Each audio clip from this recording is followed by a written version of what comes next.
박준태 의원님 질문해 주시기 바랍니다. 예, 오늘 민주당이 박상현 검사 탄핵 소추안을 당론으로 발의해가지고 그 탄핵 조사 성격의 청문회를 열고 있는 겁니다. 그런데 박 검사에 대한 내용은 많이 언급이 안 나오고 있고요. 이화영 증인을 통해서 이재명 대표는 몰랐다, 죄가 없다. 또 이화영 증인이 처벌을 피해보려고 이재명 대표가 관여돼 있다고 진술했다가 이 대표 구속될까봐 걱정돼서 번복한 것이다. 이렇게 얘기하고 있습니다. 물론 저는 이 말을 믿질 않습니다.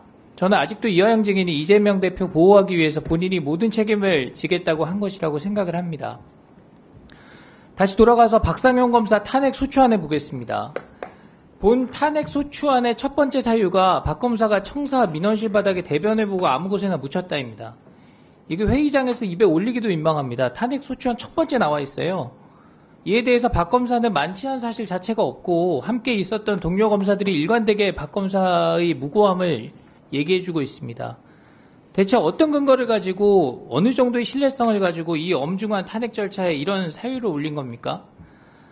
만약에 이거 사실이라면 본회의장에서 탄핵 소추안 표결할 일이 있으면 제가 찬성표 던지겠습니다. 근데 아니라고 하면 이거 주장하신 분들 크게 사과하셔야 됩니다. 범죄 수사하는 공직자한테 이게 얼마나 큰 불명예고 모욕입니까? 자, 탄핵 사유 중에 변호인의 조력을 박상현 검사가 가로막았다는 주장도 있습니다. 증인이 2022년 9월 28일 구속된 이후 이화영 증인이요. 한 2년이 지났는데 그동안의 변호사 접견 횟수를 보니까 대략 340회가 좀 넘는다고 확인되고 있습니다. 이틀에 한 번 꼴입니다. 일반 수감자보다 훨씬 더 많은 횟수의 변호사 접견을 했는데 변호인 조력을 제대로 못 받았다 이런 얘기가 잘 안 맞는 것 같습니다. 또 다른 탄핵 소추안에 기재된 내용을 보면 박상현 검사가 김성태, 방영철에 대해서 봐주기 수사를 했다는 주장을 하고 있는데 그 이유가 국가보안법으로 처벌을 하지 않았다는 겁니다. 저는 약간 왜곡된 주장이라고 생각을 합니다. 김성태에 대해서 남북교류협력법 위반죄를 적용해서 처벌을 받도록 했습니다. 그리고 이재명 대표와 이화영 증인에게도 같은 법률을 적용을 했습니다.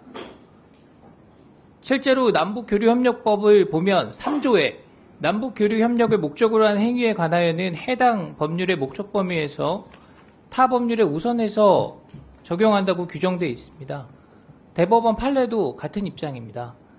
그래서 박상현 검사가 여러 가지 이유를 들어서 직무를 유기했다 이런 주장은 저는 억지에 가깝다고 이렇게 생각을 합니다. 이상입니다.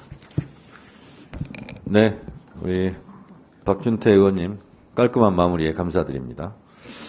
이성인 의원님 질문해 주세요. 오전에 제가 검찰의 회의 협박 메커니즘에 대해서 말씀